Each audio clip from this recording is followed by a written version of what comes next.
Yeah. Bismillahirrahmanirrahim. Yeah, boy. Ooh-wee. It is a beautiful day. It's a good day, man. I tell you one thing, man. When you work an office job, Yeah.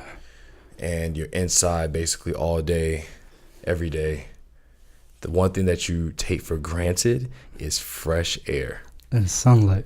Yeah, it's all in sunlight. For real. Yeah, bro. Because, like, everything is just fluorescent in these, like, fluorescent lights all day. Nothing natural. The melanin is lacking. That's what my doc's like, you know, Muhammad, you're lacking on vitamin D. I just thought it was because I wasn't taking my vitamins because I've been inside. Yeah. Every day. Yeah, bro. They got us in here like house. Never mind. House ninjas. House ninjas.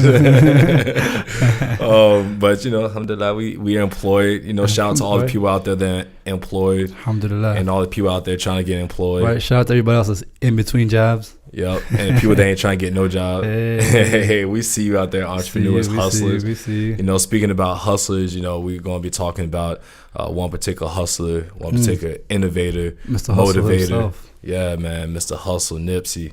Yeah. So shout out to him. But before we get into that, we got some other shouts we want to do. But before we even get into that, you already know what time it is. What time is it, brother? What's going on, everybody? This is As-salaam Alaikum. and you are listening to the Young and Muslim Podcast. As-salaam Alaikum, everybody. Hope all you guys are doing extremely well today.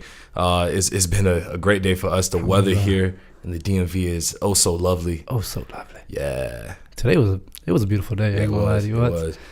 I was making like any excuse to go outside. Yo, I gotta go check the mail. I don't even have a mailbox. I gotta make these calls outside. Whatever it was, you know, just to go downstairs and soak up Allah's creation. Alhamdulillah, bro. Yeah, man. You know, it's funny you say that because at the end of the day, you know, we walked outside and I just closed my eyes and I like felt the breeze and I took a deep breath of fresh air, man. And really though, like when you're stuck inside, you know, when you're just like working, you don't really take the time to really think like, yo, this air feels so good going into my body. You know, simple things, water and air, you feel me? Taking the time to just be like, yo, like this stuff is actually really, really good. The essentials, the basics of life. Right. All I need is food. Water, air, and love. That was the Revolution. Oh, okay. I was like, all I need is food, water, air, and love. Taking it back, bro. We can find another route around. Yeah, bro. So if y'all don't know Revolution, check out Revolution. For sure, that was like the old school college vibes back in the day. We were hippies back in the day. They used to get us through everything. What? Finals, breakups. You know, debt. Like whatever it was. Yeah, man. I still play them from time to time. Every time I make a payment to Sally Mae. Yeah. Good vibes. Yeah, you gotta pay the good vibes. Good vibes. Oh, man. But hey, shout out to all the new listeners that we've gotten on. Welcome. Yeah, welcome on, family. guys. Come on in. Come on in. We welcome you like Jabril's dad welcomes Ramadan. Come on in. Welcome to the family. We're excited to have you. I know, right? He probably tired himself like, man. I gotta call my pops. Yeah, right. Make sure you call your parents, guys. Right, I know it's kind of random. Make sure you call your parents, though. Yeah, that's actually pretty important. Call them. Yeah, you know. It was my mom's birthday not too long ago, so yeah. Happy birthday to Mama Lena. Yeah, hey, you can't be dropping names like that, fam. Yeah, Mama. I gotta retract that and bleep it out. So shout out to all the new people that have come on board, whether it's Instagram, whether it's our Twitter, whether it's the SoundCloud, the iTunes, the people that are listening on Castbox, whether it's you out there on Facebook. We really appreciate all you guys because you guys are really what keep us going. And for you new people, you better ask about us. Ask about us because you already know. Somebody. Hey. Let's get it. Shout out to Sister Nadir, who big shout out. Yeah, like that's Jersey. Hey, Newark. Hey. Yeah, that's the homie right there. That's my best friend, man. She's cool people, bro. If you guys haven't listened to that episode, that was our previous episode with Sister Nadir. We talked about a lot of different things.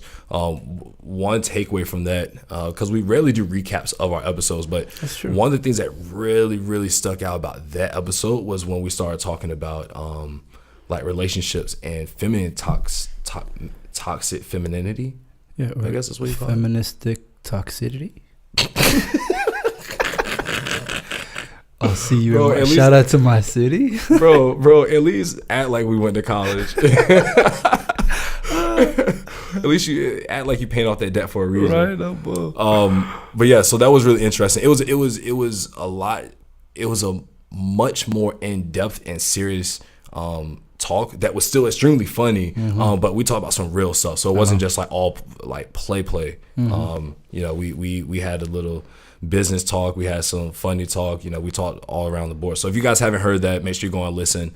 But who else we shouting out today, Mo? Man, we got a lot of people to go down the list, but next I gotta give a big shout out to my boy Weiss out in Alexandria, Virginia. Shout out 703-571, but 2 up 2 down, baby. VA. But shout out to Weiss, the owner or the host of the No Limit Radio podcast. We've been on his show one time. I think it was about episode number 3. We talked about community life, so especially what happened to Brother Nipsey. We thought it was only right to get him on the show because one thing that we like about Weiss that he does is he highlights local artists, local individuals that are kind of doing great things, and he puts them on his platform so he can highlight their platform. Yeah, exactly. So he does something similar to us because we do an Instagram live every single Tuesday at 6 p.m. Eastern. Quick plug. If you've never seen it before, you are missing out. Alhamdulillah, that's one of our I'll say one of our strong suits. Like another thing that's pretty fun outside these episodes and YouTube videos. And Weiss, appreciate the time. And Weiss, because we did that, he also actually plugged us in with our first speaking engagement. Oh yeah, we got speaking gig coming out this weekend. Alhamdulillah. If you guys are familiar with MIST, I don't know what it stands for, but it sounds cool. MIST. MIST. We have our first speaking gig, so yeah, alhamdulillah. Thank Allah for that. May many more follow after that. But we're shouting it out because we want to shout out the organizers of MIST, the people that are slowly coming in our circle within our network. Big thanks there, and inshallah it goes extremely well. So we'll update you guys with that and the topics and things of that nature. Want to say shout out to Brother Amir. Oh yeah, Brother Amir, the America's Islamic Heritage Museum and Cultural Center out in DC. We did episode 43 with Brother Amir, but the reason we're shouting him out is because after we recorded with Nadira. He's been like a prominent supporter of the podcast and what we're doing. And right now they're in he and I guess his wife is in it with him. Team, yeah. His team. They're in a situation where the museum is going through a hard time and because of like city and gentrification. Little known fact before I continue, DC is the most gentrified city in America, and it has the highest rate of gentrification. Can you believe that? We know somebody that's dealing with it directly. Exactly. So the building that he's in is a extremely historical site. And so we're working to help him get that I guess recognized as a historical structure, so they don't knock it down. Exactly, because they're talking about knocking it down. That building's been there like through some crazy. Was it like times. Shabazz's bakery before that? Yeah, it was a bakery. It was a school. It was an Islamic school, and then he went in and he's had the museum there for the last 7-8 years. So it's a very important site, not just for African Americans and American Muslims, but for Muslims all over the Ummah, because that the history in there tells a piece of all of our story. It's not about black, it's not about white, it's not about Asian or Native American or Latino. It's about the Muslim story, because in there what a lot of people think is that because a black guy owns it, it's all about black people, but there's a lot of history from Armenians and the Polish and people that came from Eastern Europe to really influence things here in America as well. So if you get the chance to go over there, if you live in the DMV area, make sure you guys go and check Brother Amir out. Leave donations, please. Allah loves those who give the name of Allah. Yes, spend in the way of Allah. And your wealth will never be decreased. Exactly. By giving. And two dope things that he's doing is that he's actually allowing other individuals to come in and tell their story. So whether you're Sudanese American, Egyptian American, Armenian American, like the list goes on, he wants you to come in and showcase your story. So what the legacy can continue, because he knows our people have been here for so many years. Yeah. Second thing is that reminds me of Brother Nipsey's. He's trying to hold down his block, because if he doesn't, it's going to get knocked down.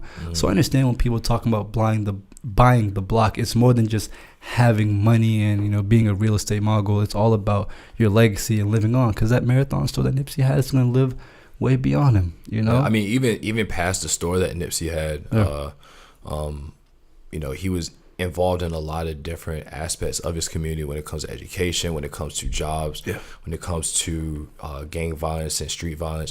But before we go deeper into that, we just want to, give our sincere du'as to his family, to his loved ones, to his children that he left behind, his community. Yeah, all his friends, family, all those people. Because if you aren't familiar with Nipsey Hussle, he's an entrepreneur, he's a philanthropist. One of the biggest philanthropists of the African American community, in terms of notoriety. He's a community activist.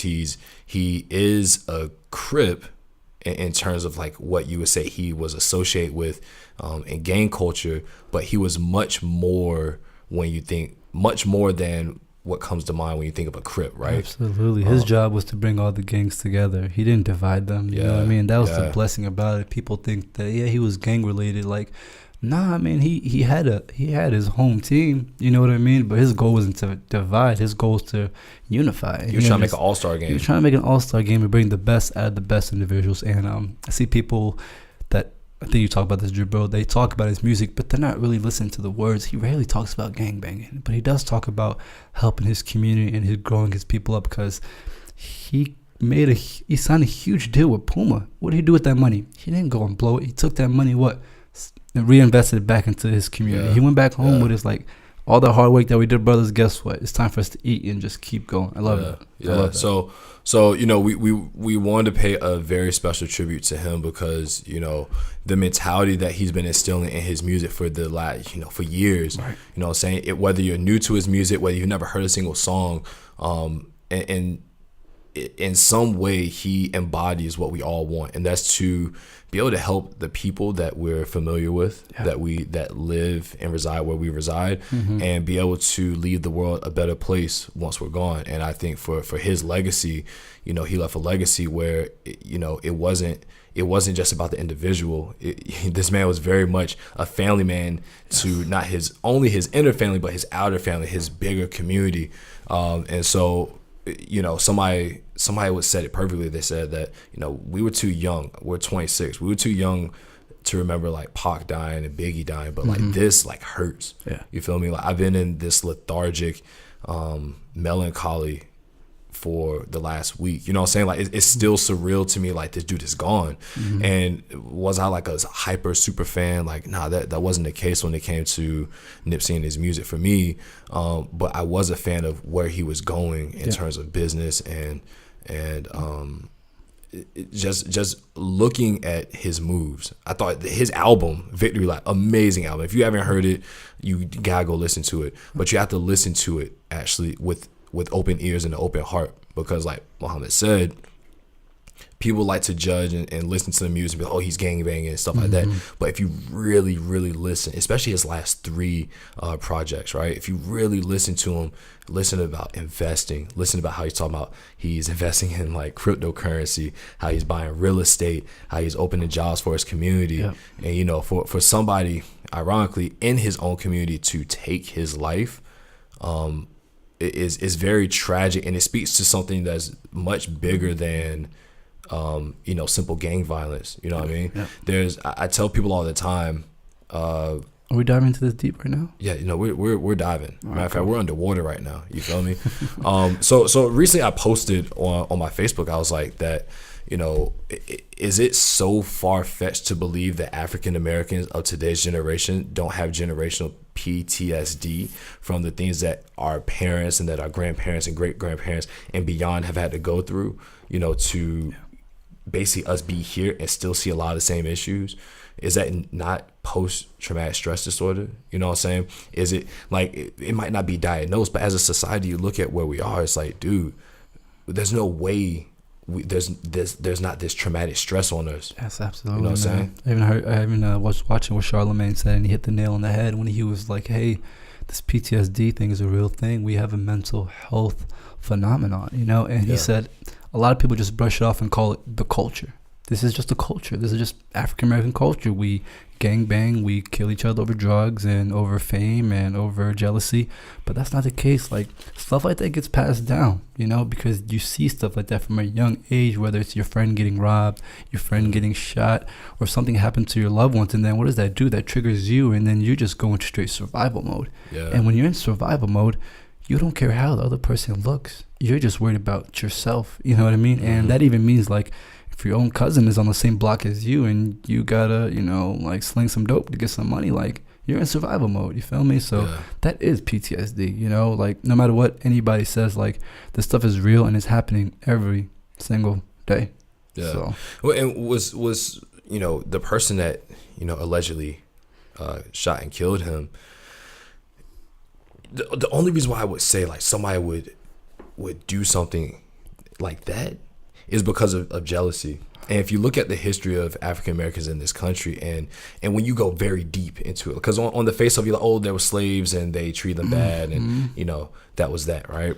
But if you look at the tactics that slave masters use in order to keep slaves from running, a lot of us looking at it, I remember growing up, we're like, well, why didn't they run? Now, I've been on a plantation. I've been on a real life plantation. We were shooting a movie out there. Okay. And when it's hard to put into words, it's a very chilling feeling going on the plantation.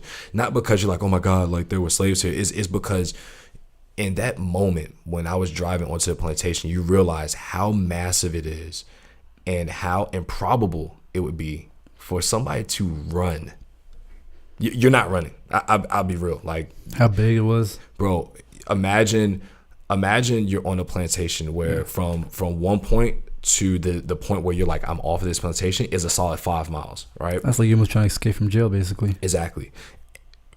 Even worse, because once you even get out of that plantation, you're landing someone else's plantation. That's true. You know what I'm saying? They're like back to back to back. That's crazy. And this is in Virginia. Yeah. Right? Back to back to back. Yeah. Plus, you don't have a map. You probably never been off of the plantation before, you know, depending on, you know, what your role is. Yeah. So I say I go into that because in our history, we were pit against one another, you know, to not trust one another, to be distrustful and to be scared. And we see these same mentalities displayed in our own communities where somebody gets out, right? You get out of the struggle, you get out of the what'd you say? Like, you get out of the struggle, right? Where you're out of survival mode. That's what it was. You're out of survival mode, and you see this person, you're like, yo, like, you're not better than me. And the whole time you're building up this hatred and this jealousy. And so you see somebody who's actively giving jobs to your people in your own town. I don't care what this person has said to you. Yeah. There's no reason why you should want to take the life of somebody who is doing that for you and your children and your children's children, because of what Nipsey Hussle was doing was generational. His children are definitely going to benefit from what he's done, the investments he's made. Yeah. So why is it, you know, that somebody wouldn't think that will help their family and their community? Because it is their community. You know, so we're definitely, our people are definitely, like, we have some issues that we aren't mapping out and we aren't solving because no one's actually taking the initiative and saying, like, yo, I think we do have an issue. Well, what about the other side of the coin, Jabril? You know, let me play devil's advocate here, because you usually do. Usually flip roles here. I see what you did there. You have the house ninja in the house, you know, protecting the master and the slave owners, but the slave owners usually don't get their hands dirty. You know, they usually have the house ninja go out there and make sure that the field ninjas are actually doing what they have to do. So in this instance, when you have the people in the field running and trying to make it better, the house ninja's like, you know better than me. You're actually lower than me, right? So what somebody was telling me was like, why would somebody in Nipsey's community, seeing somebody do something so great, bring him down if he knows that they're helping potentially help his family? So, you know, this goes back to the reference of Marcus Garvey, who was a brilliant individual. He was beyond his years, and the FBI could not get to him. Nobody get to him, right? So what did they do? They planted a seed. Somebody that looked just like him made him get close to Marcus Garvey, really close. And see everything, the way he moved, the way he was talking, the way he, navigated through his businesses and kind of operations. And what do? They had somebody get close and take him out. So this may be something similar to that. Doesn't that sound familiar though? That's the same as that thing he did with Malcolm X. So I'm thinking because somebody told me this, like when I went back, somebody told me, I was like, yo, like no matter how much you hate somebody, how jealous you are, it's like this guy was doing something just beyond imagination. So this might have been like, that could have been an informant that was paid by the police or whatever, the government years ago to keep an eye on this man. And then it was like, yo, this guy is making some big waves, man. Like this might be your time. I don't know, conspiracy all around, but I'm just saying, like, this is not something that's foreign. You see what I'm saying? Yeah. Like, this has happened in history many times. Yeah, exactly. So it's not far-fetched for anybody to want to think that could be the case. Yeah. No, I'm with you on that. I want to stay away from conspiracy theories only because I'm just bringing back history. Oh yeah. Oh no, absolutely not. And I like that you brought that in, man, because that does happen, and we've seen it happen. And conspiracy, the notion that people are conspiracy theorists is almost like calling somebody crazy. Yeah. And what was that movie like? No, people don't believe crazy. It was Shutter Island. They were like, they tell you remember that movie where he was like, that movie was crazy. Yeah, where he was like, yeah, they tell you the crazy people are crazy because they're really trying to tell you the truth or something like that. Anyways, from all of this though, from the the passing of the Don Nipsey Hussle, you see the black community come together and mourning under one banner. Yeah. Even you look at like you said at the beginning, like this man had people from all different gangs and factions coming together to celebrate and mourn this man. And making peace. Exactly. That OGs shaking hands like, yo, the fighting is done between us. Yeah. You watch your block, I watch my block. It's time for us to protect each other. Exactly. And so we look at what Nipsey was doing in terms of his businesses, in terms of his investment, in terms of education. One of the things that I really liked that he was doing, he was launching a co-working space. I believe maybe it was already launched. It was launched. Vector 90. Yeah. That was, teaching kids coding and how to really advance their skills for the next big wave, right? The wave that's already here, but like getting them ready because there's going to be the bigger wave. Even bigger wave, yeah. You see that, and you see what he was doing when it came to black excellence and ownership. That's something that I've been harping on for months and months and months. And the big reason is because I got onto Nipsey last year, and I was listening to his talks and things like that about how we as black people need to actually take and own, not only as creatives, like own our material, but as somebody that lives in a neighborhood, like, your goal shouldn't just be to pay rent. Your goal has to be at some level to say, my family has lived in this house in this neighborhood. Like, we need to at least own the block. We need to own something out here. We can't just be slinging dope on the block that my mama renting. You feel me? Jay-Z said that. Yeah. Or I forget which song. It was on 444. And, we need to take pride in who we are, our culture, but we can't let that pride become a sickness in our hearts. You know what I'm saying? It says in the Quran, like, some of us have a sickness in our hearts. And we ask Allah to get rid of that. Yes. Yeah, a disease in our heart, sickness. And we ask Allah to get rid of that for us. And, I've been praying steady, bro, like, yo, Allah, like, help my community because, this is something that we've been seeing over and over and over and over again. But it's like his passing is like, dog, why in the world can't we look at the positive members in our community and say like, yo, we need to protect these dudes at all costs. It's like as a community, as one whole, we need to be like, yo, black people, these people, we need to make sure we support them and we do right by them. I feel like because other communities do that. You know what I mean? Like, there's other people that's advancing their communities, whatever community that we're talking about, and they do whatever it can to protect their individuals. They even like take bullets for those individuals. You know what I'm saying? Just like to make sure that they advance. And we need to, like Bro said, just do the same, man. I mean, yeah. It's just tragic. It's tragic that I was listening to Charlamagne and DJ Envy. They were saying like, yo, most of the discrimination discrimination and the hatred that they receive are from people that look like us. And it's crazy that we hate on one another instead of trying to build up one another and inspire one another. You know what I'm saying? And the people that are inspiring us and trying to build us up, we despise and we take out. And I say we because we're part of that collective. Like, I'm not going to divide us because there is no. That's what other communities want us to do. That's what they wants to do. As my man Khaled said, they. You know what I'm saying? They is a real thing. It's like is there's a real hatred out there. There's these gens out here that are really trying to get us and turn us against one another. And it seems like our community, we're so easily triggered to do that. We're so easily triggered to hurt and harm one another, which in the end, we're hurting ourselves. Man, it's such a double-edged sword because people are like, oh man, you left the hood, you never came back. And then it's like, when people come back to help out their people, their chain gets stolen, they get shot, they get robbed. It's like, I'm getting more love from the people that aren't even from my hood. You know what I mean? Like the place that I moved. So I come back and try to show you love and trying to uplift my people. But y'all just want to bring me down. Yeah. There was a post, I don't know what that quote is, by Martin Luther King. I think it's like, never drag yourself down to a level of a man that hates you or something like that. But anyway, I can't, we got to start writing stuff down. I know, right? It's just so many different we got to start writing stuff down. Right? Yeah, but it sounds good, but I just want to make sure it's accurate first and foremost.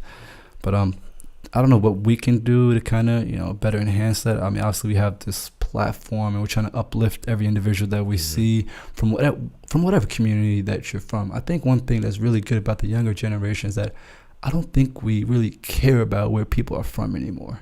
Like our parents are really big on like tribalisms, like, where are you from? Like what set do you rep and all that stuff. Yeah, that matters. But at the end of the day, it's like, if I bang with you and I like you, like, let's just keep it moving. You know what I mean? Yeah, like, exactly, I can vibe with you. It's like, okay, you might be Sudanese, you might be Somalian, you might be Egyptian, you might be Eritrean, but that doesn't matter. Maybe it does on the surface. What's interesting about you saying that, right? People look at gang culture as being super negative, but the same people that are looking at gang culture saying that's really negative are the same people who are from other countries like Egypt or Sudan, and everything is tribal. Like gangs at the end of the day are tribes. Yeah. You feel me? We might all live in the same state or even the same neighborhood, but you go to a Swan, like there's different families, that's your tribe. Yeah. You know what I'm saying? So like that's the way I look at, gang culture. Like even back at home, like our city is divided up in boroughs, and it's like, if you see somebody, they're from a different area of your city, you're like, what's up? So like, what does gang even mean? Just a group of people?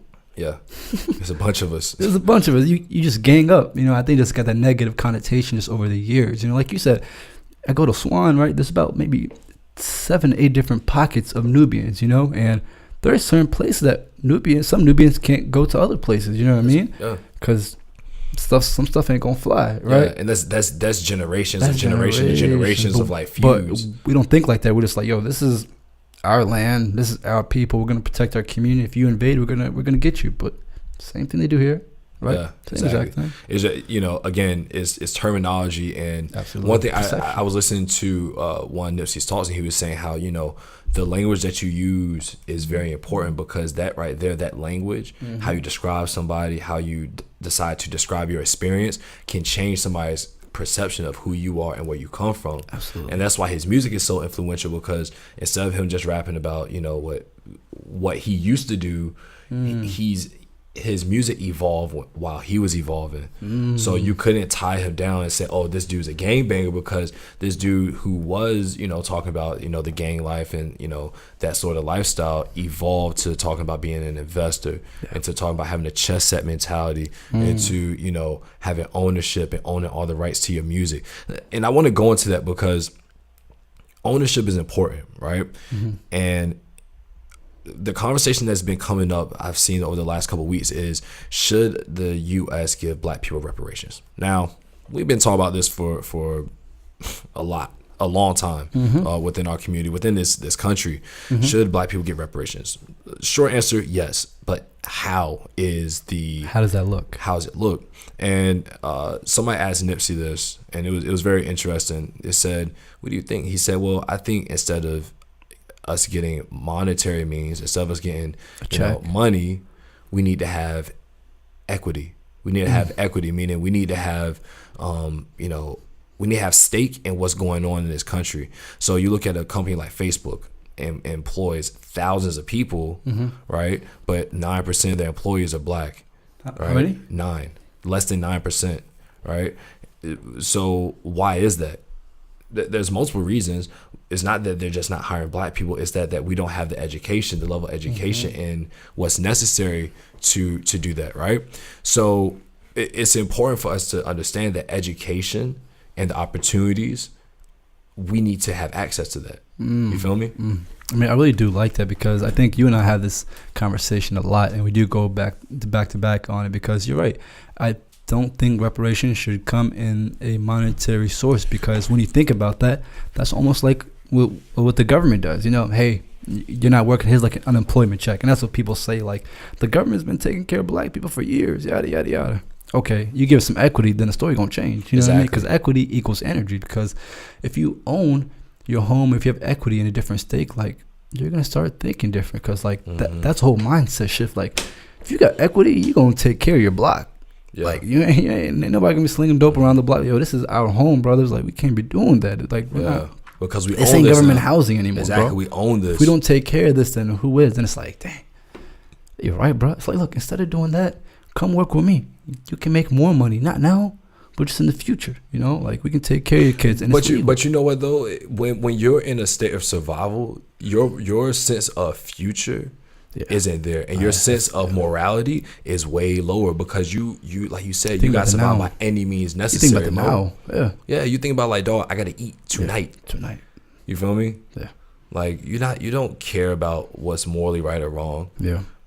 And I'm not speaking from experience. I'm speaking from, like, people I know and just talks I've listened to. Like, Nipsey was, look, I've been listening to a lot of his stuff for a while, so I'm going to be referencing him a lot this episode. But having ownership is important, but having equal opportunity is important.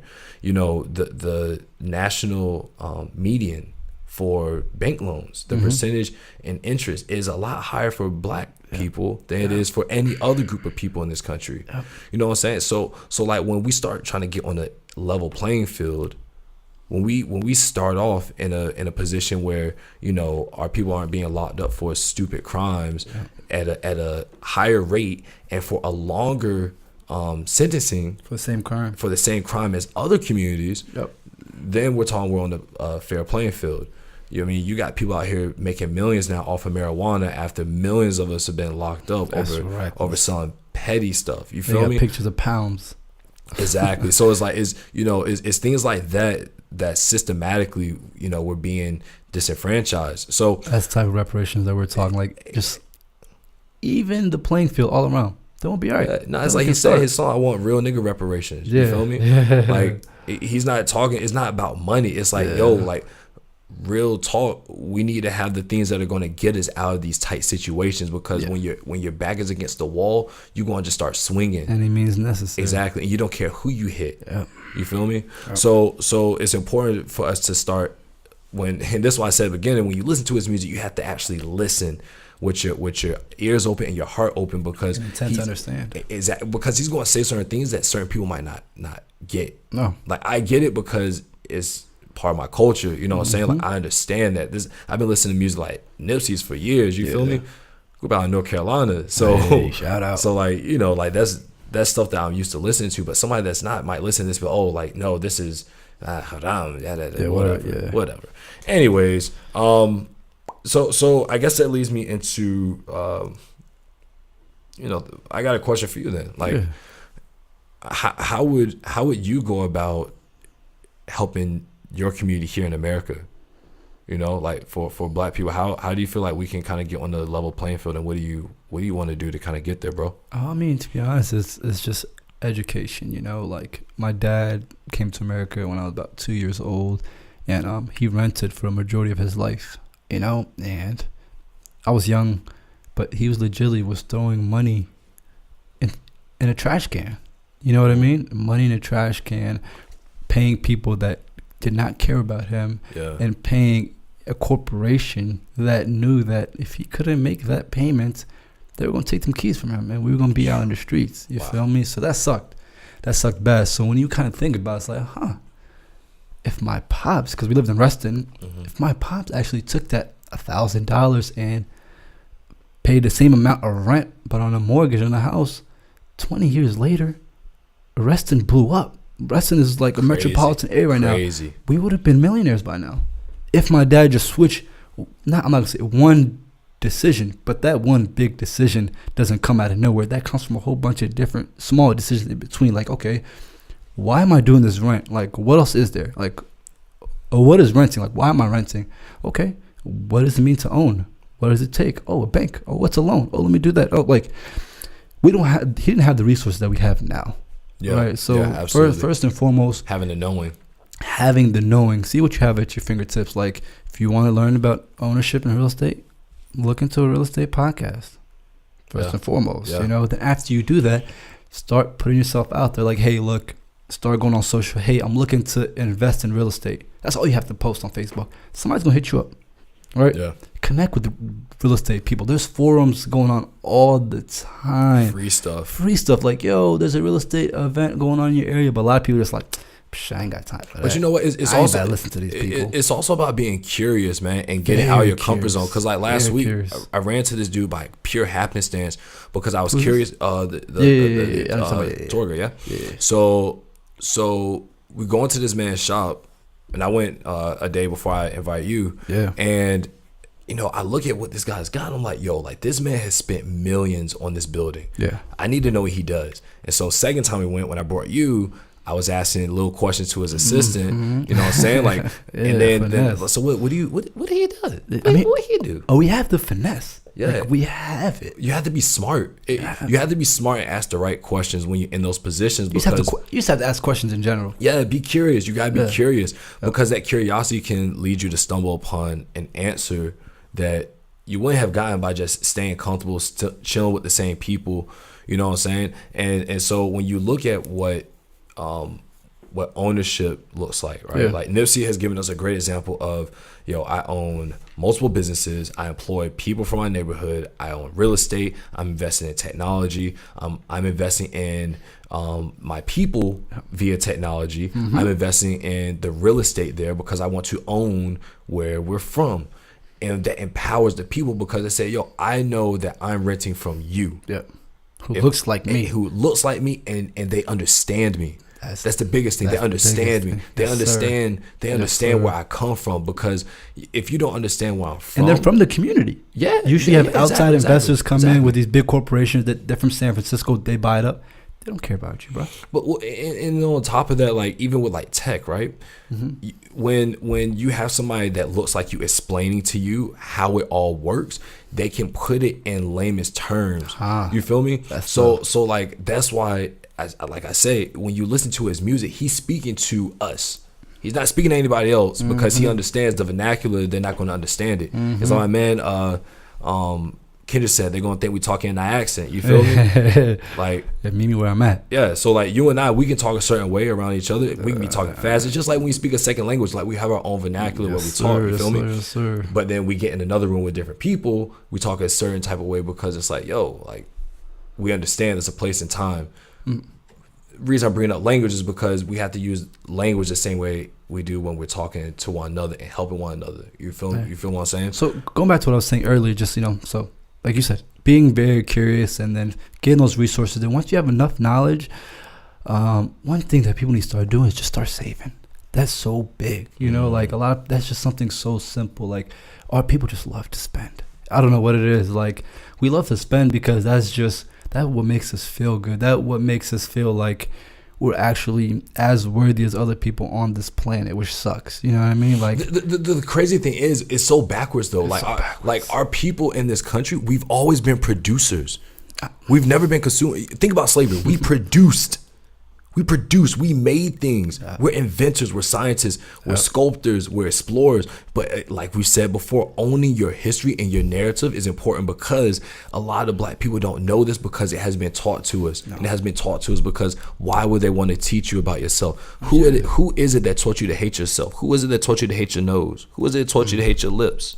You feel me? Mm-hmm. So just remember that the narrative is always controlled by the oppressor. Yes. Don't forget that. And this isn't no, like, I do not listen to the colonizer. Like, this isn't like, I'm not getting on that tip. I'm just saying, like, open up your eyes to the fact that there's narratives that's being spread about us based on the color of our skin and how we look and where we live, that isn't true. Yeah. We listen to these narratives about ourselves and we believe it, and then those narratives make us hate and fearmonger one another. Yes.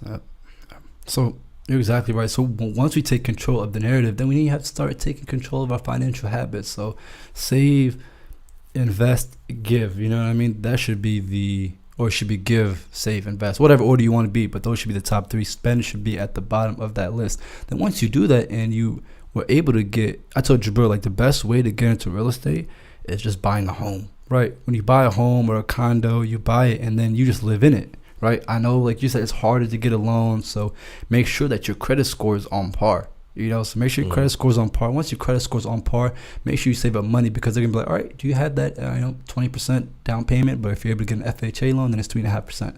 Then at 3.5% or whatever it is, they're gonna be like, hey, that money needs to be in your bank account for at least 3 months. That way we know, like, you know, they're gonna tell our people like, yeah, well, you make sure it's not drug money off the streets. I'm not gonna lie to you, you lost me a little bit, but yeah. So basically what I'm saying is that, like, after you get that property, the first property, then you have like one of your homies live with you. You have something. You have something. So when one of your homies live with you, now he's paying you rent for the property that you own. You know what I mean? And then you get him on his feet and you show him how it works, and he can go out and get his own property. Do the same thing and build. Because that's what other communities do, whether it's the Asians. You know what? Whether it's we have this reluctance though to help one another, because we feel as though there's not enough out here for us, when Allah has put so much out here for us to go out and share. You feel me? We are so just like an individualistic mindset, bro. Our people. You know what I mean? Whether it's like, hey, man, homie from the other side of the block, like, yo, he ain't better than me. You feel me? He from the north side, from the south side. Yeah. But other communities like, yo, that guy looks like me, dog. I need to go talk to him. You know, like, I gotta be friends with him, man. We gotta find a way to conquer his other spots. But it goes both ways. Some other people think like that, because I'm in a place like, yo, I see another black dude. I'm like, yo, where is he from? Let me go holler at him, you know? So it goes both ways. Yeah. I mean, I think, having business and, empowering our people with knowledge is important. But I think what's just as important is giving ourselves our own representation. When you look at someone like Spike Lee, for example, he has a storied career where he's been telling stories from our perspective, and so that's why people love Spike Lee, because like this man has been telling our story in a way that we would tell it. It's real, it's raw, it's visceral. You know what I'm saying? Like, you can really connect to what he's showing you because you've been in that situation. You know what I'm saying? You've seen those people before. You know what I mean? Or like the new Spider-Man movie, I saw this. I mean, I'm pretty sure everybody's seen this post if you're a Facebook fanatic like me, right? Where it was like this little boy was like, yo, he looks like me. And the little, like the dude Miles Morales, he had like little high top curly hair, and the little boy did too. And I look at them like, yo, like my little cousins are gonna watch this, gonna watch Black Panther. Like, bro, we didn't grow up with no black like superhero movie. I grew up with Blade. Blade and Captain Planet. Remember we talked about that? Captain Planet. He was definitely biracial. He was definitely biracial. They had the one dude, Kwame. I was like, we grew up with Kwame? The only black boy in the whole joint. It definitely want the monkey of it. But then we had the Black Power Rangers. So it's like we had those influences, but it's like when you get the positive influences like we have now, we got Ho, we got Diddy out here, and they're owners. Like they're pushing like, yo, we own this stuff, right? When you have movies, when you have shows, when you have the right role models that are out there, is life changing for the future generations and the current generations, because it shows that this stuff that we thought was cool, the stuff that we were pushing before 10, 15 years ago, they were like, yo, like sagging pants, do this, and this, think this is cool. It's like, no, we're pushing past that now, So having that representation out in the mainstream where we can all see it and recognize it is important. That's why Nipsey was important, because what he was putting out there on the mainstream, he was broadcasting his moves, and that's important because he gave us the roadmap. Somebody asked him, that's a good point, you on one of his songs during Victory Lap, it was like one of the cutscenes at the end, the guy was like, yo, so like what's your, what was it, Victory Lap? What, it might have been Victory Lap. I can't remember which one it was. I'm pretty sure it was Victory Lap, but like dude was like, yo, so like can you tell me how you made your first milli? Can you tell me how you made your first $1 million? And then it cuts to the next song, and he's like, well, like, yo, I could show y'all, but are y'all really going to follow? You feel me? Like, y'all really watching my moves? And he said, I think I know the way. What was the song, like Double Up, or was it Hustle and Motivate? You know? Yeah. So it's like, yo, we ask these questions, but we don't really want the answers to it, because the answer is a lot longer than you want it to be. We want an easy fix. How'd you get this? I'm like, all right, let me tell you. Oh, wait, this will actually be a long explanation. Nah, I'm good. Yeah. But you know why? It's because we're so used to being able to get quick money. Quick money feels good. I will not lie to you. Quick money feels amazing. Damn. But it's what you do with that money. Yes. It's like okay, cool. Maybe you didn't get it the best way. It's not halal money, but like now you have it, right? You got it. What are you doing with it next? How are you taking that money to better your situation? Yep. How are you investing yourself? And I think you can only invest in yourself when you start to understand yourself. You start to do some introspection. Yeah, introspection, right? Where you look at yourself and you say, what do I like? What am I good at? Now, in his case, he was like, yo, I really like this rapping thing. I like hip hop. So he started investing in a lot of gear and like studio time and stuff like that. And this dude was making music at 15, 16, which music, I don't know, maybe people have heard or never will hear, whatever. But like, he started young. He was 33. So 15 years in the game, this man was, in it. You know what I'm saying? Yeah. He was investing in himself. And once he got that down, then he was like, okay, bet. I got my music down. What else is out there? How else am I going to get out here and get this money to stay on the marathon? It's crazy because I saw an interview, and I think he was really young, had no facial hair, nothing. So I think he might have been like in his teens, maybe 18, 19 years old. They're like, yo, so what's up, Nipsey? Like, so what are you doing? He said, yeah, I'm in the rap music, and I'm also, investing in real estate. And the guy was like, what? Real estate? Like, can you say that again? Yeah, real estate. Like, why are you surprised? You know what I mean? Like, if you ask somebody else, well, it's like a white person, like, yo, what are you doing investing in real estate? I figured that. Smart man. Yeah, smart man. I knew you would do that. But it's like with black people, like, yo, how did you know? You know what I mean? Like really, bro, like, rappers have money. They have connections. Resources. They have resources. Like, why wouldn't they know about stuff like this? Again, it's about the narrative. Yes. It's about the narrative. So now, what the question is, what are y'all going to do with this legacy that he's left? What are y'all going to do with the example that he set forth? You know what I'm saying? A lot of people are like, oh, like, if you're not about the cause, if you're not about unity, cool. But how are you showing this unity? Like, what are you creating that's for our people? A Facebook post ain't going to be enough. Yeah. As sharing is not going to be enough. So, like, what's your actions? Like, what's up with your actions? Like, how are you backing up what you feeling? Absolutely. You know what I'm saying? So for me, it is about, in some way, representation. Yeah, it's about representation, man. It's about, how, even if I don't want to run for city council, for example, right? But I see, and you, for example, like, yo, my man, he could really like change it. I see in you something great. I'm going to push you towards that. It isn't about me. Yeah. It's about us as a collective. Yep. Because guess what? If we want to see a change in our neighborhoods and our systems, we have to start putting our people in those systems. Absolutely. Now, when you look at the KKK, when they didn't like what was going on with integration, what they do? They put the people in there. They put the people in the police force. This is known. This is documented. This isn't like no theories, conspiracy theories. They put their people in the positions. They put them as judges. They put them as mayors because they knew if we control how people move, if we control the laws, we can get what we want. We can do what we want. Yep. And so now it's about taking back ownership of where we are, of our neighborhoods.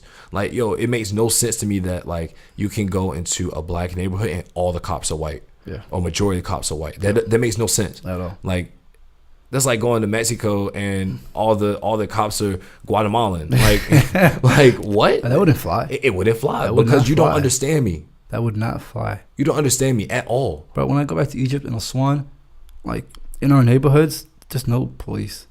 It's just our people. Like it's our people. Our village is protecting each other. Like we have people that stand, like they have different shifts and they have like rifles and guns. They're protecting. Like when somebody comes in that we don't know, like we question them. even if it's the armies, you know what I mean? Like, no, that's a game, Mo. Like, that's a game, Mo. Like, you know, what's up? Like, you know, like, what's going on? But you're exactly right. You got people policing their neighborhoods that aren't even from the neighborhood. Exactly. So if they see something suspicious, they're going to go ahead and do some wild things. But that's not really suspicious. That's Mr. Jones that's been living there for 40 years, and he just left his keys, and he's going to jump into his window. You know, everybody knows Mr. Jones. Exactly. But you don't know Mr. Jones. Exactly. You know? Bro, you couldn't put that in a better way. You couldn't say that in a better way. So it's important that we start understanding this. You know, that's why it's important for us to vote. It's important for us to know how to vote. It's important for us to know, yo, like, my man's here. He's really talented in X, Y, and Z. We need to, like, yo, like, when you got a circle of winners, it's not about money. It's not about monetary gain. It's about being the examples that we need. Yeah. Like, yo, I need you to be a producer. I need you to be a rapper. I need you to be a mayor. I need you to be a policeman. I need you to be a policewoman. I need you to be the mailman. Yeah. Like we need to start having these roles in our communities and taking ownership. Absolutely. And putting ourselves as a priority, at least in our own communities. Absolutely. And valuing, and more importantly, we need to start valuing ourselves, bro. And each other. This man said the corniest thing ever before the podcast started. He was like, black love is the most beautiful love. Black love is so beautiful. But you know what? You're right, though. Yeah. It is beautiful, dog. Like, I love my people, dog. Yeah. And it seems as though we always get backlash for saying it. But at the end of the day, man, I love my people, point blank. And as African Americans, it seems as though, you know, we see, like, you're Egyptian and you talk about home, and I envy that because we don't have that same sense of unity here. But, like, bro, it's like I just said, like, I don't want to be a hypocrite of my own words. Like, you guys start doing things to help your people and to unify them. Matter of fact, I got a friend, Ebony. Shout out to Ebony. She's been posting stuff on Facebook for a while. What's funny about her is that, like, I lost touch with her for a while. Like, I didn't have her on Facebook, and I was like, yo, did something happen to her? So I was searching for her for months, and I finally found her account. And so, like, I look at her posts, and I actually talked to her on the phone yesterday, about insurance, like life insurance. She's been talking about life insurance for months, bro. I was telling you about that. Life insurance, yeah. And so I'm going to get on a call with her because she's like, yo, like, that's something that in the black community we just lack education on. Now, her posts maybe get 10 likes here, 10 likes there.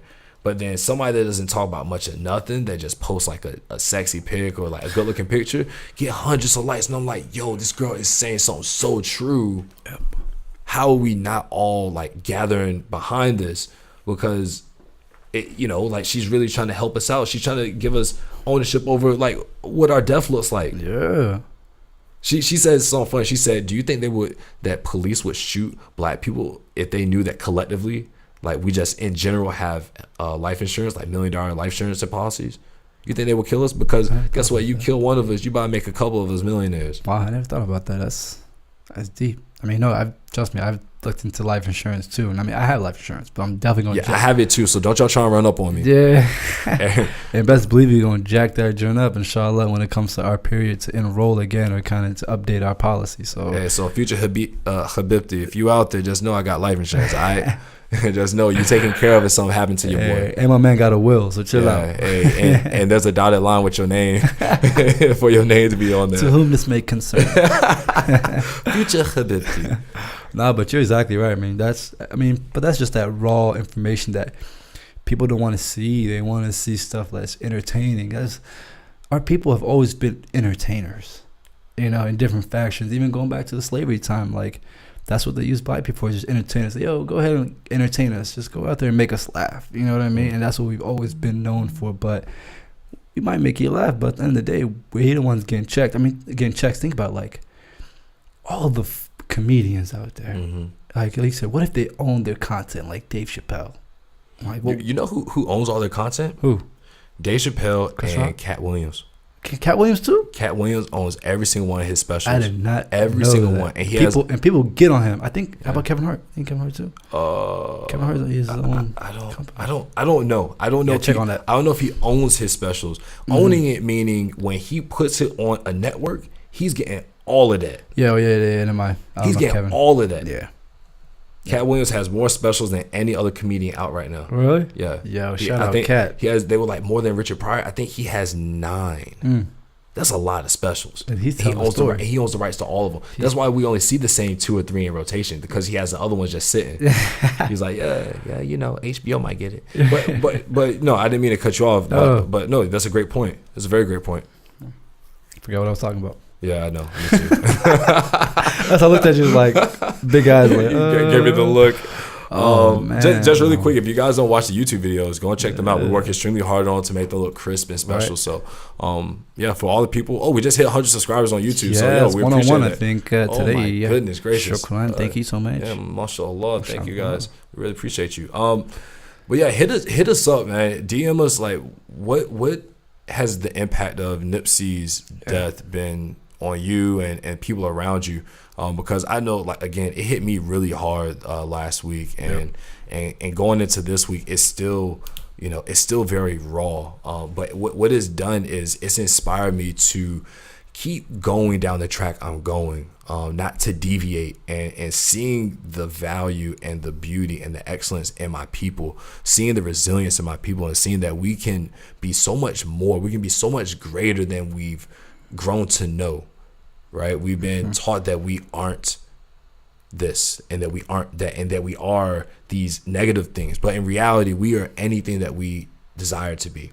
Yep. And for those listening, like, we understand, because, you know, some people are going to try to put some Quranic verse like, yeah, you know, but Allah gives the opportunity to roam the world and get to know each other. Like, that's true. We're not saying that. We're not cutting off any ties with anybody, you know. But we said this before: if we don't take care of our people, who will? Exactly. Simple as that. Man, look, simple enough. Prime example, who's still talking about Mali? Who's still talking about Malawi, Mozambique? That was a 2-day thing. Who's still talking about it? Yeah, who's on it? Nobody. People. So at the end of the day, who's going to be the people to put it out there? Us. Point blank. We can't wait on somebody else. Like, yo, can you guys post about this? We ain't waiting for that. Exactly. We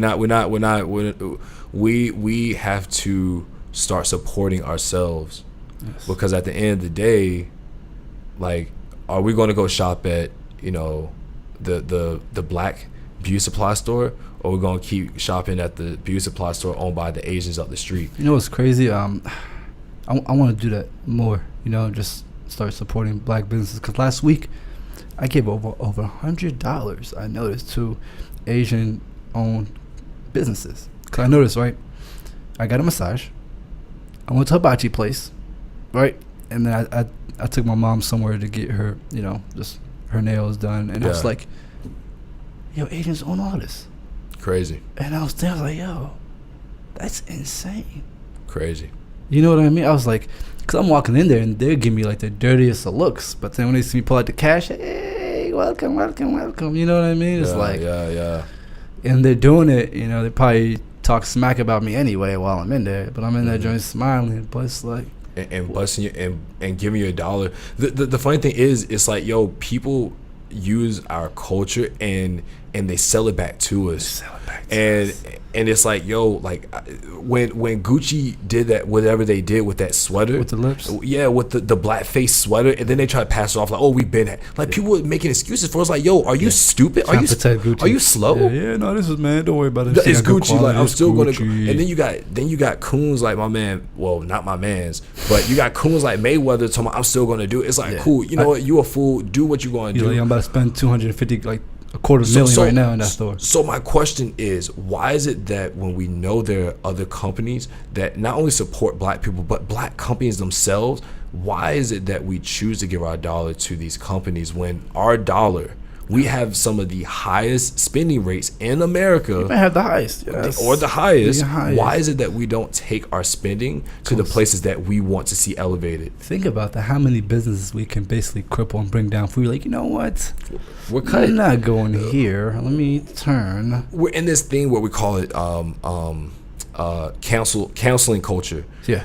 We'll cancel every one of our people, but then when it comes to like the people that wrong us, we never cancel them. And it blows my mind, because you got a dude who was doing so much for us. Somebody canceled his life. And again, like, yes, I think as a whole, we're like, oh, nah, we can't do that. But like, when we look back in time, it's like, dog, over and over again, we've been doing the same thing. So how are we going to change this going forward? How are we going to actually say, look, we got to start buying from our businesses. We gotta start supporting our people. We have to start supporting our people and putting them in the positions in office, in positions of leadership, so that they can actually turn around and help us. It can't just be one person. That was the mistake that we looked at with Obama. We're not gonna get one black guy at the head of office and be like, yes, things are gonna change. Like, yo, who's your mayor? Yeah. Who's the head local office? That's what really matters. Yeah, your local office really matters, but nobody talks about it. Why? We need to start talking about things like that, because it really determines our future. It really does. Because by the time the things already get to Obama, your local office already voted on that anyway. Exactly. So like, yeah, we don't agree with that. When did that happen? Well, that bill was passed, in front of your eyes months ago. Yeah, you just didn't see it. But not only that, like, you gotta remember, like, if we go to a black-owned business and say the experience wasn't what you thought it was, give them another chance. You know what I mean? Because you're gonna give those other people another chance if you go there and spend your dollars. Just like what happened with Gucci. What happened, right? The whole thing went on with the whole fiasco, and people are like, oh, but Gucci's still a good place. So what did they do? They gave them another chance, gave them another dollar, gave them more opportunities. And I see similar traits in the Muslim community, because I see it all the time. Doesn't matter where that person's from. Like, oh, whether it's like a car dealership or just a salesman, like, oh, that guy's a Muslim. Nah, he must be a crook. You know what I mean? Or I never do business with Muslims, bro. I'm sure you heard that many times. You know what I mean? Yeah. I can't do business with a Muslim, but they'll be quick to run to somebody else who doesn't give a damn about them. Exactly. So we have to start supporting our communities, whether it's the black community, whether it's the Muslim community. We have to start supporting our people, and people are probably asking, like, yo, so how are y'all doing it? With us, we've been very strategic with our podcast, and we have very specific moves in terms of what we're doing going forward. This isn't to say we're anti any other group of people. That's not the case. We love everybody. I hate that we have to explain that, though. Like, why do I need to explain, like, yo, I'm not a racist, just point blank? First off, that's systematic as hell. Secondly, I'm not going into detail with that, but secondly, it's like, yo, like, I should, like Nadir said, I should be able to make content and be able to start businesses and do things that's specific to my community, but it's inclusive of others. You know what I'm saying? Yeah. And so for anybody listening, just understand that this isn't about one community. This isn't about, trying to exclude anybody. It's about trying to uplift the community that I'm a part of, that we're a part of. We're here in America, man, and we gotta support one another. So, sure, because if we uplift our community, then our community can do a ripple effect and uplift everybody else. Exactly. But if we're trying to uplift other communities, we're just crippling our own community. Exactly. You said something to me back in college, and it definitely wasn't for this context. It was another context. You said, bro, if you're on a crutch, as soon as you let go of them crutches, you're going to fall. Yep. You got to make sure that you can stand on your own before you let go of the crutches. Yep. And the crutches for us are the crutches for us are, just like the things that help keeping us afloat, right? Like we're renting, we're doing things like that. Yep. Before we try and like go off on our own, we have to be able to rely on one another. Yes. Our own people. I want to rent from this person. I want to buy from this person. I want to support the people around me, because guess what happens in turn? That's going to come back to us. Yeah. That money is going to come back to us. So we have things that we're working on. If you want to know in more detail, if you try and get us in the business sense, like let's talk. Yeah, definitely. We're definitely trying to link with the right like-minded people, because at the end of the day, it's one love. You feel me? It's one connection. Absolutely. One ummah out here. So, this is very much a cultural talk, but it's important that even in your own communities, where you reside, whether it's America, whether it's the UK. Hey, shout out to the UK. Y'all out here showing massive love. Shout out. Big teens coming to you. That was horrible. That was horrible. But like even in Canada, it's like, yo, it's important to support the people where you are. Bro, I told you this a few days ago. I'm sure you recall. I was like, a lot of people are so quick to donate to different causes that they know nothing about, right? Ooh. And I told you, bro, I was like, when I get money, alhamdulillah, the first thing I do is I pay myself. After I pay myself, I pay my mom, I pay my sisters, I pay my brothers, I pay my cousins, because those are the people in front of me.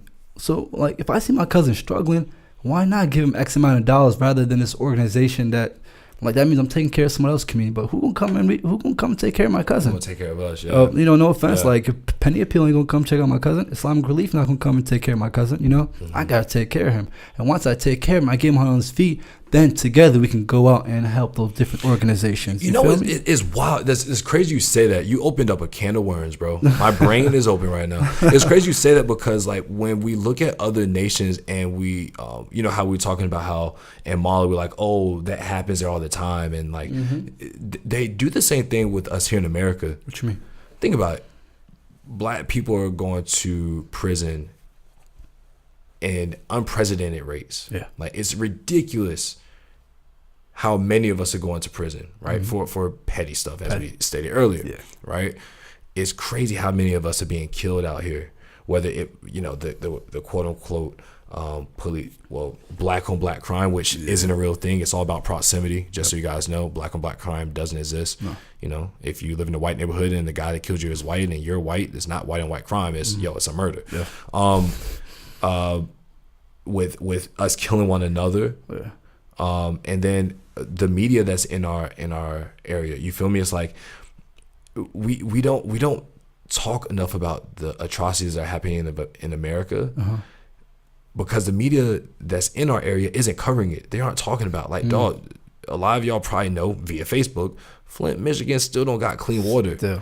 How is that not something that is, like, extremely pressing? How are Islamic Relief, Penny Appeal, all Muslims of the world, like, how? Well, we're going to get on them next episode. How are we not showing more of what we need to fix here on our home front? We live here. That's what I'm saying. We live here. That's what I'm saying. How? People are so quick to jump on, I don't want to call it the bandwagon, but some that are just on fire. You know what I'm saying? But alhamdulillah, I'm never going to judge somebody for giving, ever. Absolutely. But take, like the Prophet ﷺ said, take care of the things that you can touch. I can touch my family. You know what I mean? I can touch my people.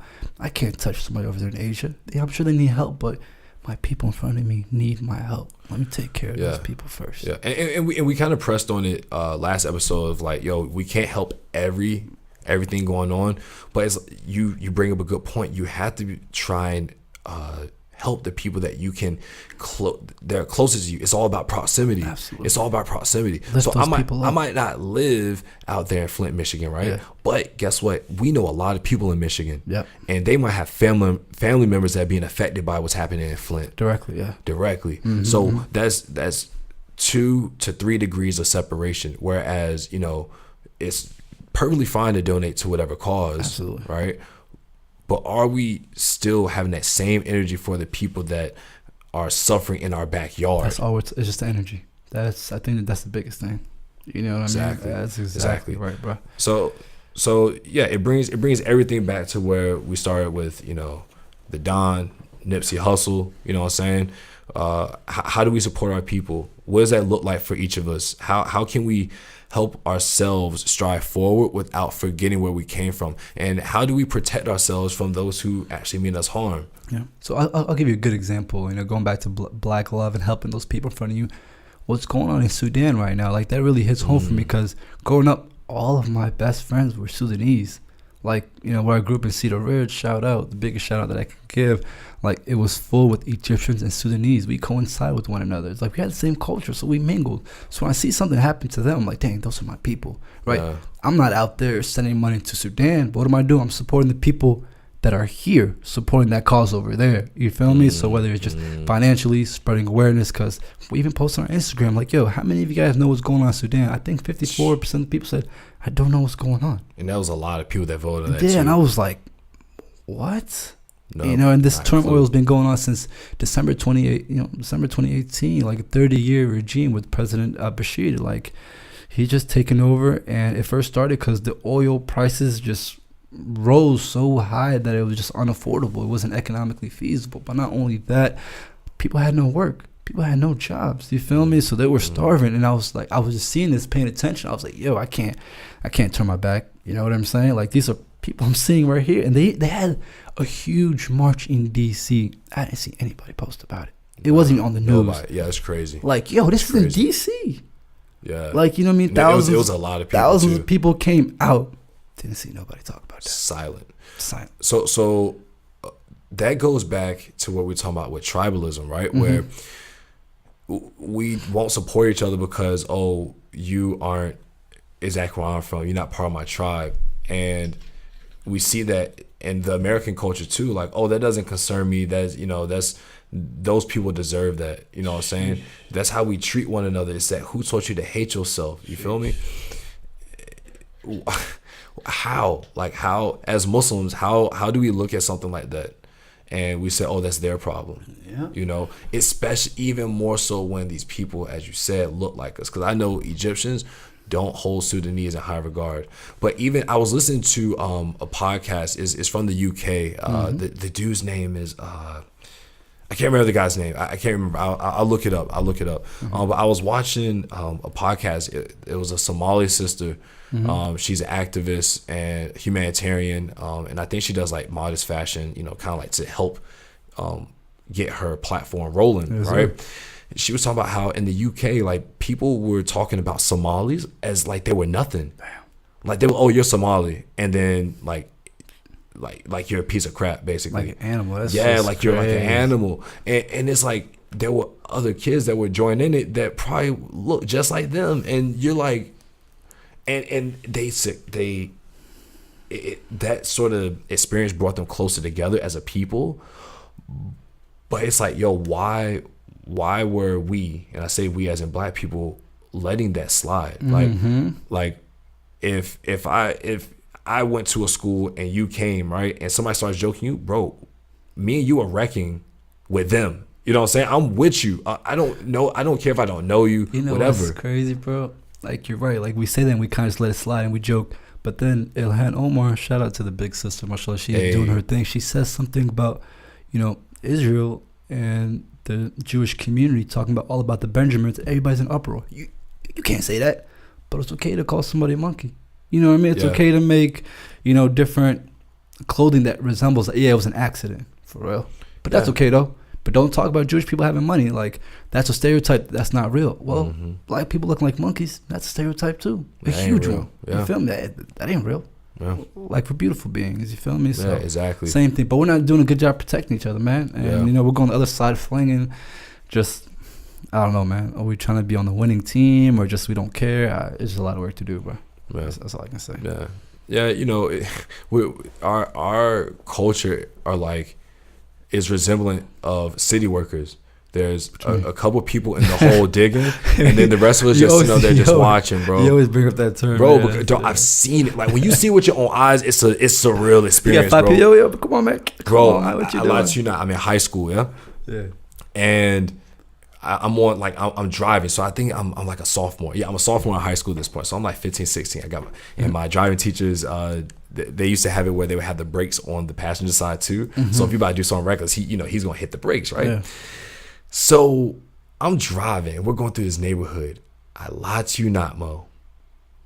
There's one Hispanic dude in the hole. There's a black dude and a bunch of white guys sitting there just watching this man dig. Yeah. And my teacher was like, that is what we talk about when we talk about city workers. Wow. One person does the work and everybody else watches. And so when it comes to the turmoil that happens in our community, when it comes to people helping and trying to fix our community, it's the same way. We sit and we watch them and we wait in to see what they're going to do. None of us say like, yo, like, I want to help. I may not have anything to give, but I want to help.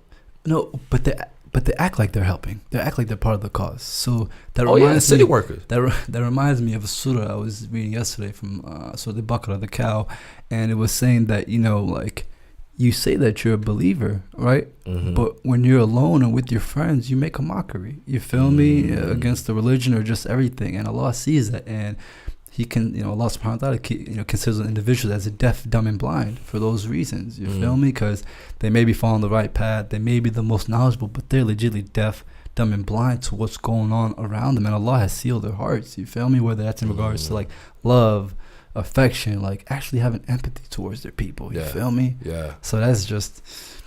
Look, Man, Mo, you get me riled up right now. It's supposed to be a short episode. For any of you Muslims out there who think you are better than anyone else, any non-Muslim, any person, any individual, any blade of grass out here, any ant, any animal, any tree, any creation of Allah, yo, you are dead wrong. You are no better than anything or anybody on this planet, point blank. And as Muslims, we should not be trying to heighten ourselves as though we're more pious and we glorify ourselves. That is crazy. That is crazy. I've seen comments where they're like, oh, well, you know, he wasn't Muslim, so, you know, referring to Nipsey Hussle, so oh, he wasn't Muslim, so, you know, like he's going to pay for deal with the laws, right? Yeah, he's going to deal with the law. Like yo, who are you? You ain't the king, you know what I'm saying? You ain't the king of the world. You ain't the, you know, the judge, you know what I'm saying? You ain't the judge. And not only that, it's like, yo, this man has done more good in his 33 years here than you've probably done in your entire lifetime. Preach. This dude has helped more people. He's put more food on people's plates, on their tables. He's helped more families be able to go back, more fathers be able to go back home to their kids because now they actually have a decent income coming in. You know what I'm saying? Like, come on, bro. SubhanAllah, I was reading a hadith. They said, you know, the best of people are the ones that feed the orphans and give salams to people they know and they don't know. That's so simple. And I'm sure some people feed the needy, but at the same time, we're the same individuals that walk over homeless people. Like, yo, like, I look at you, fool. You know what I'm saying? Mm-hmm. And then we don't give greetings to ourselves, even like the non-Muslims. You know what I mean? Like, oh, they're not, you ain't got to worry about them. You feel me? Giving salams in that context, yeah, it's like, yo, hey, man, how you doing? What's good, bro? Yeah, having a quick conversation with somebody. It's not, salams isn't always, oh, As-salaam Alaikum, how are you? Like, bro, like, all right, I'm going to go to somebody that's not Muslim. Hey, As-salaam Alaikum. They're like, yo, what? Like, cool. Yeah. The intention's good. Yeah. But again, it's like, how do you talk to somebody where they are? And how the salams is not only a greeting, it's also a state of mind and how you approach somebody. It's an aura that you approach somebody with. It's a prayer, too. Like, I pray peace and blessings come upon you. That's a prayer. Bro, why you think black people always say peace out? Peace out. Peace, brother. That's all I wish for. I mean, I say that to everybody. You get on the phone with me, and some of you might be lucky enough. You know, he back at it. I'm in the phone call with a peace. You feel me, my brother? Yeah. You know what I'm saying? That's my salams, and I've been doing that for years, regardless who you are. Like, bro, I get some of the most non-religious people to say peace. Yeah. One of my friends, I love this dude. He's not religious in any sense. Who you talking about? Nah, I ain't gonna point no names out. Okay, You know who he is. Nah, yeah, you know who it that's is. My boy. And I get him for, all right, peace out. Boom. Like, even if he doesn't realize it, he's giving me a salam. Yeah. Right? Other thing is, we were out with some friends. My man, shout out Guy and Jackie. I hope you guys are listening right now. We love you. Kenyon College. Hey, Kenyon. And this is a commercial sponsored by Kenyon College. Inside jokes. When we went out with them to DC, we were talking to the one guy. Man, I forgot his name, but the dude that was in the Navy. Remember the white guy who went in line, right? Yeah. Yep. This dude was hella drunk. Yep. Super drunk. Yep. But this dude had enough sense to go in his pocket. Yep. He reached over to this homeless guy book by who was knocked out and put money in the side pocket and zipped it back up. Didn't say a word. We weren't even looking at this guy. I just wasn't trying to show off. Exactly. He was giving as his left hand didn't even know that the right hand was reaching out. You know what I'm saying? Feel That's me? exactly what he did. Pulling them blessings. Was he Muslim? Nah. At all. But was he doing good? And this dude did that from the goodness of his heart. He wasn't worried. He wasn't like, oh, I'm gonna get something. He was for by this. himself. Exactly. He didn't try to show off to his friend. He was legit in line by himself. Exactly. So I look at that and I say, yo, who are we as Muslims? Who are you to judge somebody because they're not Muslim? Like, really think. Hey, don't edit this pause out. I want that pause to hit somebody. Like, really think about that. Who are you to judge somebody because they don't believe how you believe, and you're going to say that all the good they've done doesn't count? Like, yo, you know what? You need to go home. You need to think on yourself. You need to read some Quran, bro. Yeah, he had some good intentions, and he fulfilled it with some action. Absolutely. You feel me? So, rest in peace, rest in paradise. From Allah we come, and to Allah we shall return. You feel me? My man Nipsey Hussle, again, to your family, man, to your fan base, the legacy that you've left behind, man, is enormous.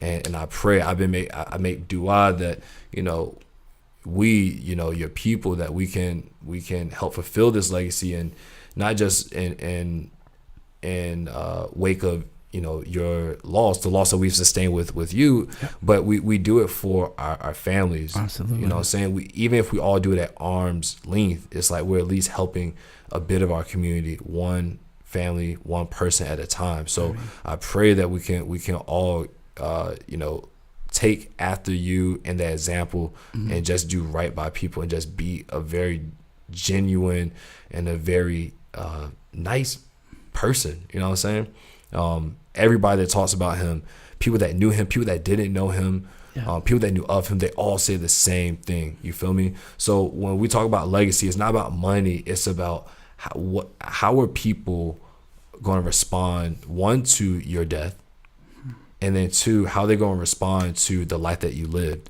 How they're going to respond to the person that you were. You feel me? That's a legacy. Whether you had $1 million or you had $0, how they going to respond to you. Amen. So, yeah, man. Again, for anybody that's still going through it, like me and, you know, many people that I know, you know, hit us with a DM, man, because we would love to talk. Sure. We'd love to talk on this topic more. Shout outs?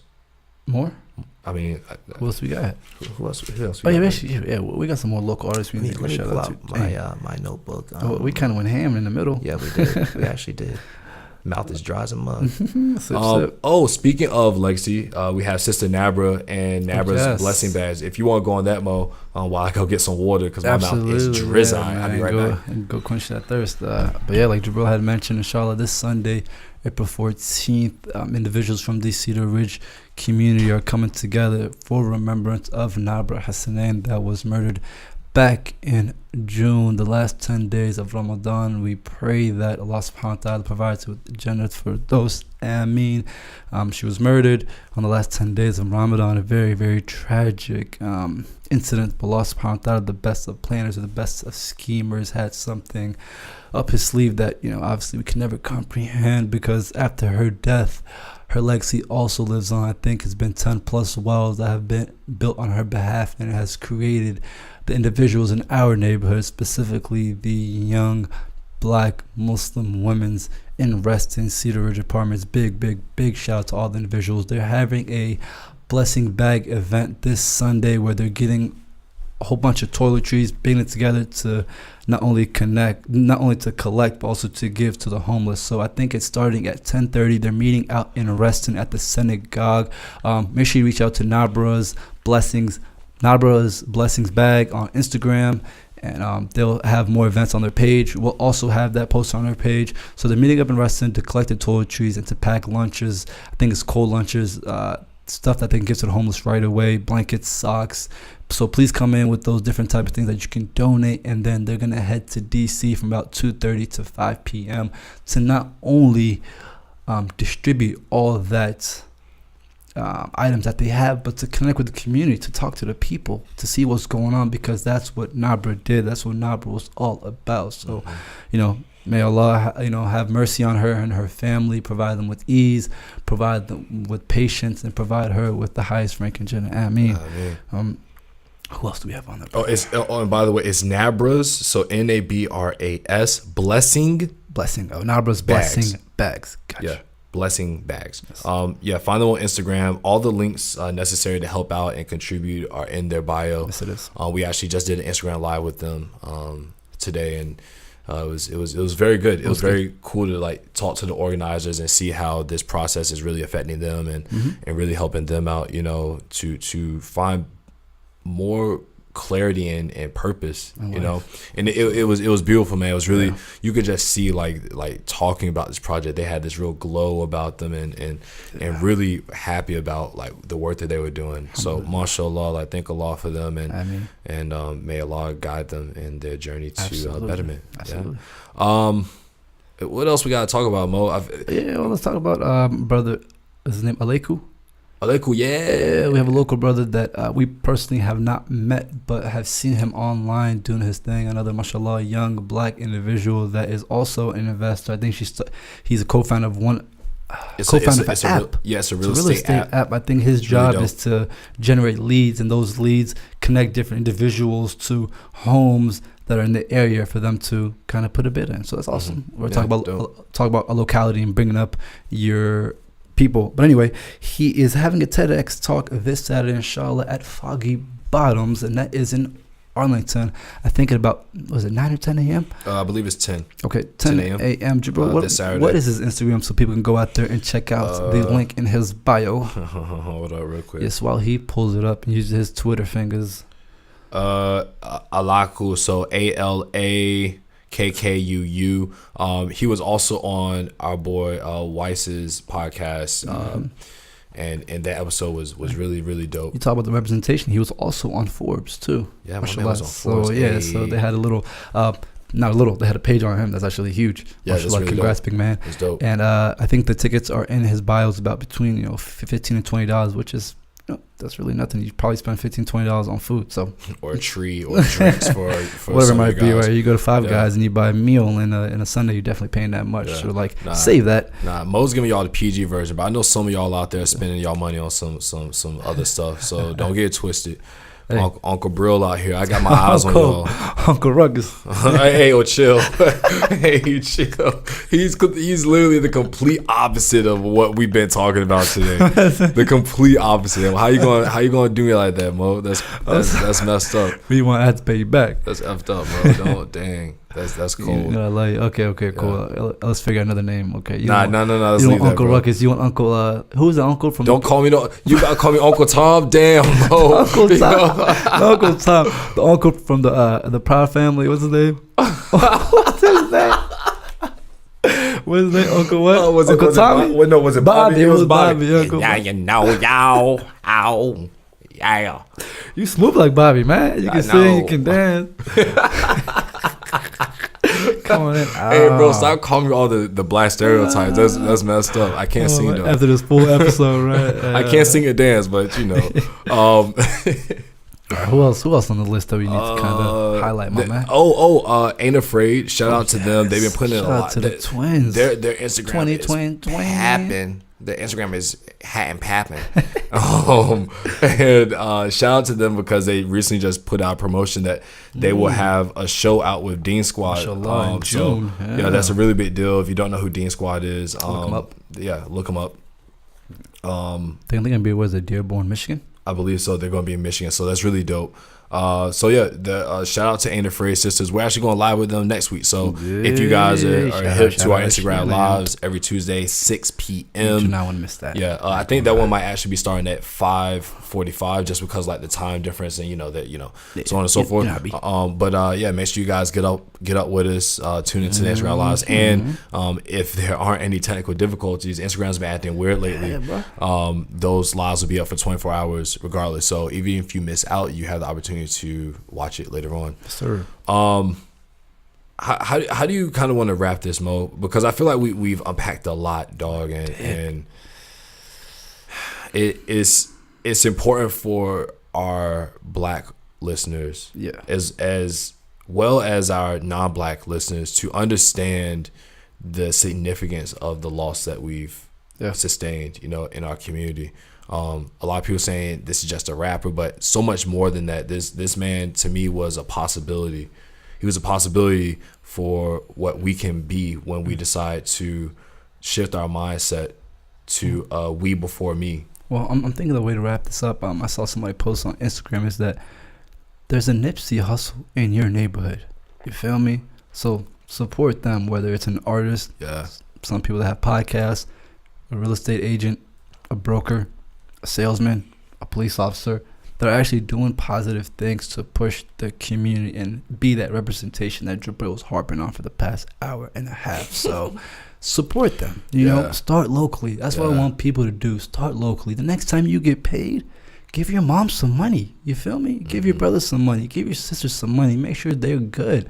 Once they're good, then you can start reaching out to other individuals. But take care of your family and your people first. You feel me? Because once you take care of them, then your cup is full, their cup is full, and then you guys can take over and start taking care of whole communities. You feel me? So, well, and more important, we said it about reparations. It's more than just money, though. We need to start helping one another. We need to start elevating one another knowledge-wise. Like, let's stop being stingy with our connections. Let's stop being stingy with the things that we know. Yeah, we got to chill out, man. That's something else. Like, just stingy in your connection. Like, oh yeah, I know my man's. Like, yeah, you can put me on. Man, I work hard for this. And big shout out to like my man Weiss. You feel me? Because like Weiss is one person who comes first to mind. Like, since I've been up here in this area, he's been very forthcoming with who he knows and being like, yo, like, I want to connect you guys and put you guys on because I love you guys. Like, you guys are my type of people. Straight up. So, shout out to Weiss because he's that example that we're speaking of. Like, yo, don't be stingy with what you know, because by you helping someone else down the line, that same energy, that karma, those good vibes are going to always return, baby. They always do. God loves you out here. You feel me? It's like my man Yusuf Chromie said, God's giving you all the pieces to play, and some of y'all just ain't trying to play it right. You know what I'm saying? Y'all trying to move backwards on the board, skip steps. But it's like, yo, the way you win Monopoly is by using others. You know what I'm saying? Yeah. Well, Monopoly is a horrible game to use. Using others, because it's really about stepping on the little guy and taking his property and making sure he has nothing. Using others to uplift yourself. Exactly.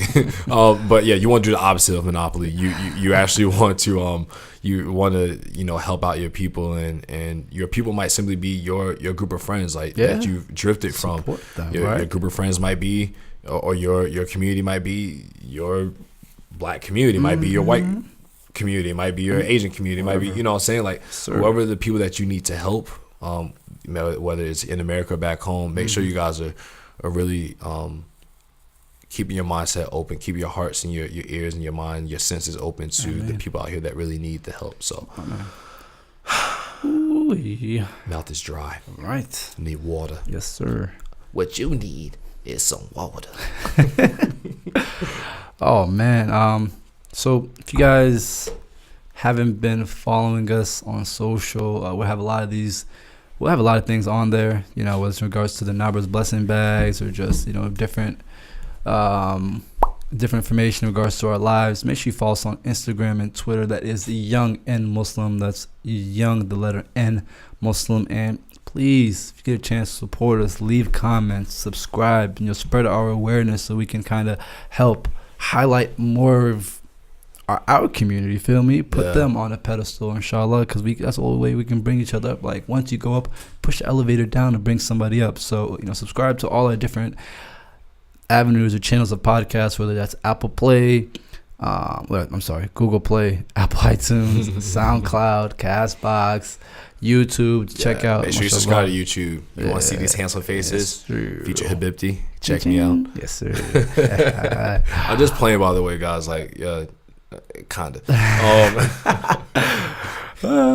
Yes. But make sure you guys support us, and not just for our own reasons, right? Like, we try and use this platform to put on other creators, other Muslim creators, regardless of their ethnicity and race, because it's important that the messages, the positivity that we see our brothers and sisters putting out, especially the young brothers and sisters, we help them become noticed.